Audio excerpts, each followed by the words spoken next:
abagabo benshi birengagiza ibi bintu 10 ko bitera kanseri ya prostate. Ushobora kuba ukora ibintu ukaba utabizi, ushobora kuba wirirwa urarya ibintu ukaba utazi ko bishobora kugutera kanseri.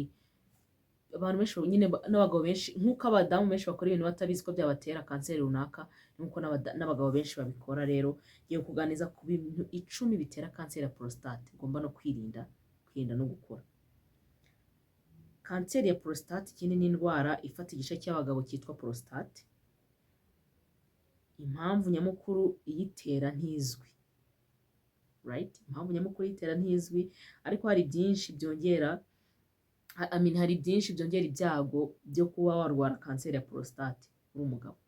Kandi wibuke ko iyo uri umuntu w'umugabo guhera ku myaka 50 kugera kuri 70, icyo gihe uba ufite amahirwe menshi yo kurwara kanseri ya prostate. So niyo mpamvu ugomba kukubwira bino bintu 10 biyitera, ukamenya ko ugomba kwirinda. Ikintu cya mbere rero gitera kanseri ya prostate ni imyaka. Abagabo barengeje imyaka 50 bafite ibyago byinshi cyane biri hejuru ya 60 cyangwa se ya 70% y'ibyago byo kurwara kanseri ya prostate. Ibyo bintu mubyumve neza. Abagabo bari hejuru y'imyaka 50 bafite ibyago byinshi 70% by'ibyago byo kurwara kanseri ya prostate. Ubwo icya mbere gitera kanseri ya prostate bishobora kuba imyaka ushobora kugera imyaka runaka ukaba ufite ibyago byinshi byo kwirwara. Niyo mpamvu iyo uri umuntu utangiye gukora cyangwa usheshe akanguhe biba byiza wiyitayeho. Ikindi kintu gitera kanseri ya prostate ni amateka y'imiryango cyangwa se family history, like nka sokuruza wawe akaba yarayirwaye ukaba utabizi, umwana wawe akazayirwara, cyangwa se wowe uri nka generasiyo ya 6 nko muri famiye yanyu ariko ugasanga urayirwaye.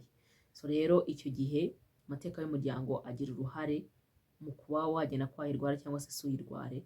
Kandi biba byiza tugiye duhererekanya amakuru. Niba hari umuntu wayirwaye, papa wakabikubwira cyangwa mama wakabikubwira, gutyo biba byiza, birafasha, bituma abantu birinda. Nk'uko umuntu amenya ngo runaka arwaye hasi hashobora kuba havamo umwana we runaka ushobora kuyirwara. Rero biba byiza. Ikindi kintu ni imihindagurikire ya genetics. Hari gene zimwe zishobora gutuma umuntu agira ibyago byinshi byo kurwara kanseri ya prostate. Ubwo mu kintu cya gatatu cyatera kanseri ya prostate ni amagene cyangwa se utunyangingo. Imisemburo ya kigabo, testosterone. Iyo misemburo myinshi ishobora kugira uruhare mu gukura kwa kanseri ya prostate. Iyo misemburo nkubutse ko nayo yibaye myinshi nyine ishobora kugutera iyo kanseri, ishobora gutuma yaba nyirabayazana ya kanseri ya prostate. So biba byiza nanone ugiye umenya se imisemburo yanjye ingana gutya, imisemburo yanjye ni myinshi ni mikeya. So ugenda ubimenya, kandi nta kundi wabimenya uretse kujya kwa muganga. Ugenda ubimenya rero biragufasha. Ikindi kintu gishobora gutera kanseri ya prostate ni imirire mibi, kurya indyo ituzuye.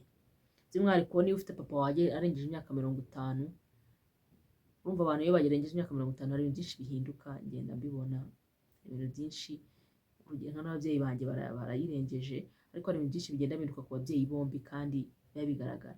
So biba byiza wowe ubizi ufashe iya mbere, niba ari indyo yuzuye, niba ari izo mbuto ukabafasha bakabibona. Indyo yuzuye, imbuto n'ibikomoka ku matungo ntibijye bibura igihe cyose, kuko birafasha, birinda uburwayi butandukanye. Ariko by'umwihariko imboga n'imbuto bigomba kuba byinshi mu mafunguro, bigomba kuba byinshi mu bintu mufata, mu bintu ababyeyi bawe bafata, cyangwa se n'ibintu mufata iwanyu.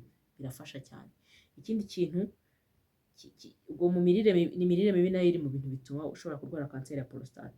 Ikindi ni kurya ibinure byinshi no kurya amavuta menshi.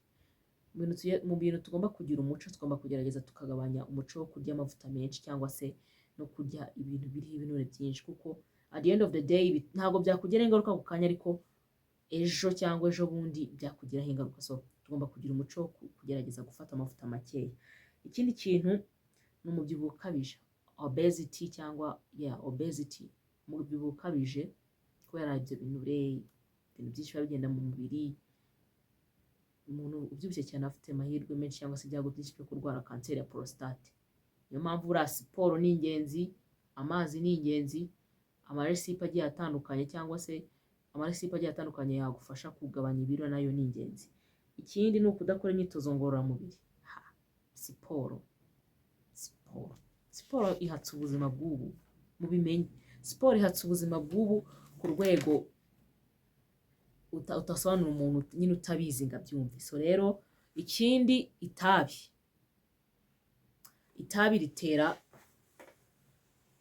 rishobora kuba imbarutso ya kanseri ya prostate. Itabi ni ribi. Hari abantu banywa amatabi menshi, amasigara menshi ku munsi, cyangwa se ku gihe cy'isaha ugasanga wanyweye nk'amasigara 3, ufite ibyago byinshi byo kurwara kanseri ya prostate. Rero biba byiza ugiye urigabanya cyangwa ukanarivaho, bishobotse uriveho, ariko biranashoboka kuko nta kidashoboka. Rero biba byiza urivuyeho. Ikindi ni inzoga nyinshi. Hari abantu babyirengagiza, abantu benshi barabyirengagiza, ariko burya itabi n'inzoga biri mu bintu bitera ibintu byinshi by'umwihariko ku gitsina gabo. Bitera ibintu byinshi bigiye bitandukanye kandi bitari byiza, kandi bitera ingaruka z'igihe kirekire, kandi bivuga ko kwivuza ari ibishoro. Kwivuza ni ibishoro, ugomba kubimenya. Ikindi kintu gishobora kugutera kanseri ya prostate ni ibidukikije, imirimo imwe n'imwe. Ushobora kuba ukora imirimo runaka, by'umwihariko imirimo ivunanye, ikazatuma urwara kanseri ya prostate. Ushobora kuba uri ahantu runaka ari toxic mu buryo bumwe cyangwa ubundi, bikaba byagutera nyine bikaba imbarutso y'iyo kanseri ya prostate. Nkuko natangiye bivuga muri intro, ntago exactly ibintu biyitera bizwi, ariko naganiriye ku bintu 10 bizwiho kuba byayigutera. So ikindi, ugomba kwirinda ahantu hari chemicals. Ubwo nko mu bidukikije ushobora kujya ahantu bateye imiti runaka, chemicals, cyangwa ugahura cyangwa n'ahantu hari uburozi bw'ibintu runaka, bikaba byagutera kurwara iyo kanseri. Ariko ikindi, iyo ubonye ibimenyetso hakiri kare cyangwa wamenye n'ibiyitera hakiri kare, irinde. Wabona ibimenyetso hakiri kare ukajya kwa muganga, kuko ni uburwayi bushobora kubonerwa treatment cyangwa bushobora kubonerwa imiti hakiri kare, bukaba bwavurwa bugakira. Ariko iyo bwarenze, nanone nyine nawe urabyumva, na chemotherapy ntacyo yakora, urapfa bakaguhamba. So rero byirinde hakiri kare. Niba wenda uri umujene uri kundeba utaratangira kunywa itabi n'inzoga, gerageza, niba ufite iyo gahunda ubigabanye. Niba unafata no ku kantu cyangwa se akayoga, ugerageza ufate gakeya. Niba unanywa sigara twari tuzi ko ari iry'abasaza nka papa bacu bakuze n'abandi, ariko hari n'abajene banywa isigara. Gerageza unywe isigara, unywe imiti mikeya cyangwa se sigareti cyangwa imiti gutyo ikeya, kuko iyi kanseri ni mbi cyane. Urura rugingo prostate ni urugingo batera imina ngo uhite ubona urundi rurusimbura. Imirimo rukora ubu uhita ubona ibibisimbura. So irinde ibintu navuze hano ruguru, ni ibintu 10 biri likely cyangwa se bishaka kugutera iyo kanseri ya prostate. So irinde hakiri kare, ugerageze wirinde. Kandi ikindi nkora ndavuga, ikintu cyitwa ibiryo mukiteho.